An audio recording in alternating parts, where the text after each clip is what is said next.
आदमापूर येथील बाळूमामाची भाकणूक करण्याचा मान असणारे गुरु माऊली कृष्णनाथ ढोणे महाराज यांनी विठ्ठल रुक्मिणीचे दर्शन घेतले। यावेळी मंदिर समितीच्या वतीने शिवसेना उद्धव ठाकरे गटाचे संभाजी शिंदे यांच्या हस्ते उपरणे व दैनंदिनी देऊन त्यांचा सत्कार व सन्मान करण्यात आला। यावेळी ह.भ.प. ज्ञानेश्वर महाराज जळगावकर, कोल्हापूरचे सर्जन डॉक्टर प्रवीण हेंद्रे, छोटे महाराज बिरेश्वर, भरतदादा गुरव, तृणाल कुंभार, रुपेश पाटील, विकी तसेच मंदिर समितीचे कर्मचारी उपस्थित होते।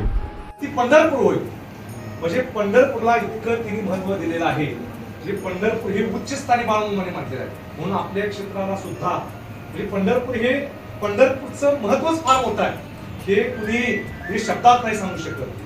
पण बाळूमामा या पंढरपुराचं विस्मरण न होता आता सुद्धा समाधीस्थ जरी बाळूमामा झालेले जरी असले तरी सुद्धा ते आपल्या भाकणुकीमध्ये सांगतात की पंढरपूर आदमापूर हे क्षेत्रपती पंढरपूर होईल। म्हणजे बाळूमामा स्वतः हयात असताना सुद्धा विठ्ठलावरती आणि पंढरपुरावरती तेवढी श्रद्धा होती, तेवढी पूर्वी होती, तेवढी आजही आहे। हे सांगण्याचं तात्पर्य तुम्हाला या निमित्तानं आहे।